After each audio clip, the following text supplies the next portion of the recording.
আনিকা চলে গেল আর আমি শুধু ভাবতে লাগলাম, আরোহীকে আসলেই আমার পিচিটার অ্যাক্সিডেন্ট করিয়েছিল শুধুমাত্র আমার উপর প্রতিশোধ নেওয়ার জন্য। আরোহী এতটা নিচে নামতে পারে? সেই দিন যদি আমি আরোহীর কাছে টাকা আনতে না যেতাম তাহলে আমি শ্রেয়াকে কি করে বাঁচাতাম? আমার পিচ্চিটা যে সেই দিন মারা যেত, আমি আমার পিচ্চিটাকে ছাড়া কি করে বাঁচতাম? এমনিতেই আরোহীর জন্য আমার পিচ্চিটা আমার সাথে কবে থেকে কথা বলে না। আনিকা যা বলল তা কি সত্যি? যদি সত্যি হয় তাহলে আমি জীবনেও আরোহীকে ক্ষমা করব না। এইসব ভাবতে ভাবতে আমার চোখে জল চলে আসলো। একটু পরে আরোহী আসলো। আমি আরোহীকে বাড়িতে নিয়ে রান্না করে খাবার দিয়ে রিক্সা নিয়ে বেরিয়ে গেলাম। রিক্সা চালাতে চালাতে বিকাল হয়ে এসেছে। ঠিক তখনই দেখলাম আমার রিক্সার সামনে জয় এবং তার বন্ধুরা, তাদের সাথে আরোহীও একটা গাড়িতে বসে রয়েছে। আমি ওদের দেখে রিক্সা থেকে নেমে আসলাম। জয়রা আমার সামনে এসে কোনো কথা না বলে আমাকে মারতে লাগলো। আমাকে এমন মার খেতে দেখে আশেপাশের মানুষ এসে আমাকে বাঁচালো। মানুষগুলো আমার কাছে আসছে দেখে জয় এবং বাকিরা ভয়ে চলে গেল আর আরোহীও গাড়ি নিয়ে চলে গেল। আমি ভালো মতোই বুঝে নিয়েছি সকালে আরোহী আমাকে মেয়েটির সাথে কথা বলতে দেখেছে, তাই আমাকে মার খাওয়ালো। সেই মানুষগুলোই আমাকে হাসপাতালে নিয়ে গিয়ে শরীরে ব্যান্ডেজ লাগিয়ে দিল। ওরা আমাকে শুধু হাত পা দিয়ে মারেনি, আমাকে ওরা লাঠি দিয়ে মেরেছিল। তাই আমার শরীরের অনেকটা কেটে রক্ত বের হয়ে গেছে। ডাক্তার আমাকে ব্যান্ডেজ করিয়ে দিল। তারপর আমি রিক্সা নিয়ে বাড়িতে চলে আসলাম। বাড়িতে এসে দেখি আরোহী বসে বসে মোবাইল চালাচ্ছে। কিরে ফকিন্নি, মারগুলো কেমন লাগলো? আজকে যদি লোকগুলো তোকে বাঁচাতে না আসতো তাহলে তোকে সেখানেই মেরে রেখে আসতাম। আমাকে তো আপনি মেরেই ফেলেছেন। আমার শুধু শরীরটা জীবিত আছে, তাছাড়া ভিতরের আত্মাটা তো অনেক আগেই মরে গেছে। এত মার খাওয়ার পরেও দেখি তোর বড়লোকি কথা বলার অভ্যাস যায় নাই। মনে হয় আরও একটু মার খাওয়ানোর দরকার ছিল। হয়তো। আচ্ছা ম্যাডাম, আপনি আমাকে একটা সত্যি কথা বলবেন? কি কথা? আমাকে চাকর বানানোর জন্য এবং আমার উপর প্রতিশোধ নেওয়ার জন্য কি আপনি সেদিন শ্রেয়াকে অ্যাক্সিডেন্ট করেছিলেন? কোন দিন? আমাদের বিয়ের আগে, যেদিন আমি আপনার কাছে 1 বছরের জন্য নিজেকে বিক্রি করে 10 লক্ষ টাকা নিয়েছিলাম। হ্যাঁ, আমিই করেছিলাম। একটু বলবেন আমার ছোট বোনটা আপনার কি এমন দোষ করেছিল যার জন্য ওকে প্রাণে মারতে চেয়েছিলেন? তোর বোন আমার কোনো দোষ করে নাই। তুই করেছিস। তুই আমাকে বারবার অপমান করেছিস। আপনার রাগ আমার উপর ছিল, আপনি আমাকে মেরে ফেলতেন। শুধু শুধু আমার বোনটাকে মারতে গিয়েছিলেন কেন? আমার বোন তো কোনো দোষ করেনি। জানেন, আমি আমার বোনকে নিজের থেকেও বেশি ভালোবাসি। অবশ্য আপনাকে ভালোবাসার কথা বলে কী লাভ? ভালোবাসা কি সেটা তো আপনি বুঝেন না, আপনি শুধু বুঝেন টাকা। তুই কিন্তু এবার বেশি বলে ফেলছিস। আমাকে আর একটা কথা বলবেন? কি কথা? আপনি কখনো আপনার মা বাবাকে মন থেকে ভালোবেসেছেন? তোর কি মনে হয় আমি আমার মা বাবাকে ভালোবাসি না? আমার তো মনে হয় না, কারণ আপনার মতো মেয়ে কাউকে কোনোদিন ভালোবাসতে পারে না। তুই কি ভাবিস সেটা দিয়ে আমার কিছু যায় আসে না।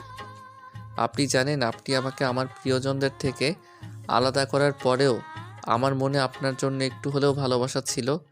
তাই হয়তো সেই দিনের পর থেকে আমি আপনার দেয়া অত্যাচারগুলো সহ্য করেও আপনার পাশে ছিলাম। কিন্তু আজকে যখন আপনি নিজের মুখে স্বীকার করলেন আপনি আমার পিচিটাকে মারার মতো এত নীচ একটা কাজ করেছেন, তারপর থেকে আমি আপনাকে যতটা ভালোবেসেছিলাম তার থেকে অনেক গুণ বেশি ঘৃণা করব। তোর মতো ছোট লোক আমাকে ভালোবাসলেই কি আর ঘৃণা করলেই কি, আমার এত কিছু যায় আসে না। আর তুই যে বললি আগে ভালোবাসতি সেজন্যই আমার কাজগুলো করতি, এখন তো ঘৃণা করিস, তাহলে এখন কাজ করবি না?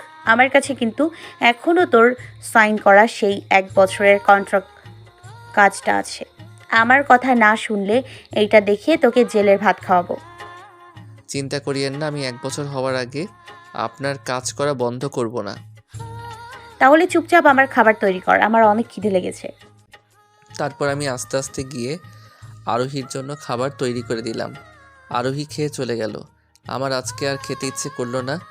আজকে পিচ্চিটার কথা অনেক মনে পড়ছে, তাই আমি গিয়ে শুয়ে পড়লাম। পরের দিন সকালে আমি আরোহীকে ভার্সিটিতে নিয়ে গেলাম। আমি ক্লাসে চলে গেলাম আর আরোহী ওর বান্ধবীদের কাছে, কিন্তু আনিকা ছাড়া আর কেউই আসেনি। আরোহী আনিকার সামনে যেতে দেখতে পেল আনিকা সেই মেয়েটির সাথে কথা বলছে, যাকে কালকে আমার সাথে কথা বলতে দেখেছিল। মেয়েটির নাম নিধি। আরোহী আনিকার পাশে গিয়ে বসলো। কিরে আনিকা, তুই এই মেয়েটির সাথে কি কথা বলিস? কি কথা বলছিস সেটা তুই শুনতে পারবি না। আমরা সাগরের সম্পর্কে কথা বলছি। ওই ছোট লোকের সম্পর্কে কি কথা বলিস? ওই আবার তোদের কি কিছু করেছে নাকি?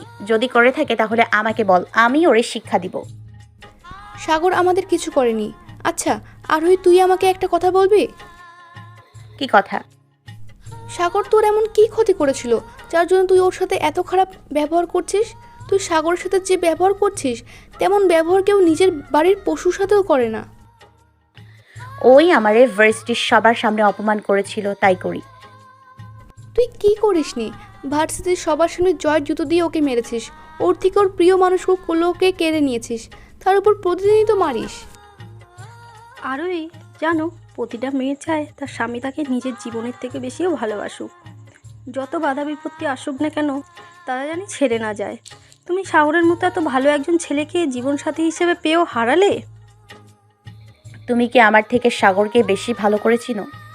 ওই কেমন সেটা তুমি আমার থেকে বেশি ভালো জানো না। যদি জানতে তাহলে এই কথা বলতে পারতে না।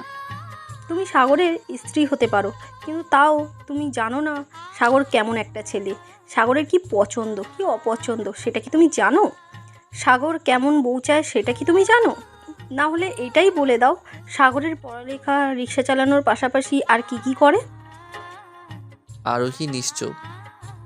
আমি জানি আরোহী, তুমি এর উত্তর দিতে পারবে না, কারণ তুমি কখনো সাগরকে জানার চেষ্টাই করোনি।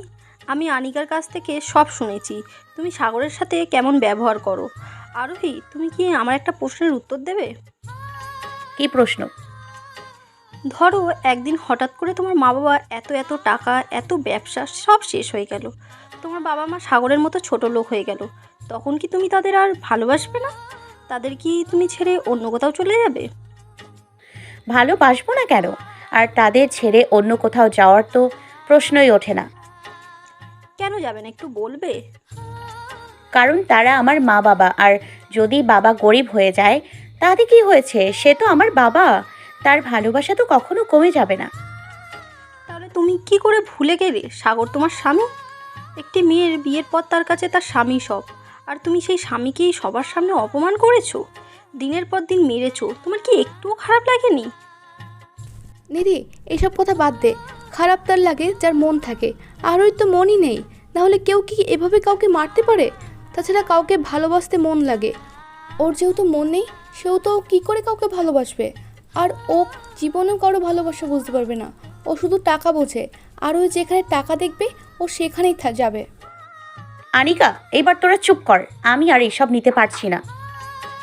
সত্যি কথা তো, তাই শুনতে খারাপই লাগে। হ্যাঁ পড়ি, কিন্তু মাঝে মাঝে মনে হয় সাগরের লেখা গল্পগুলো পড়া বাদ দিয়ে দিই। কেন? সাগর তো এত ভালো গল্প লেখে, গল্প পড়া বাদ দিব কেন? আরে দেখোস না, ওর গল্পগুলো এখন কষ্টের নদীতে ভাসতেছে। মাঝে মাঝে তো ওর গল্প পড়ে একা একাই চোখের জল বেরিয়ে যায়। আমারও একই অবস্থা, কিন্তু সাগরের গল্পগুলো পড়া আমি অনেক কিছু শিখতে পেরেছি। হ্যাঁ, তাছাড়া ভালোবাসার যে গল্পগুলো লেখে সেই গল্পগুলো অনেক সুন্দর হয়। তোরা এসব কি বলছিস? আর কোন সাগরের কথাই বা বলছিস? তোর বাবার টাকায় কেনা চাকর কথা বলছিস? ওকে তো আর তুই স্বামী ভাবিস না, তাই চাকরই বললাম। ওই আবার গল্প লিখে কবে থেকে? তুই যদি ওর সম্পর্কে একটু ভালোভাবে খোঁজ দিতি তাহলে তুই নিজেই জানতে পারতি। তারপর আনিকা আর নিধি চলে গেল।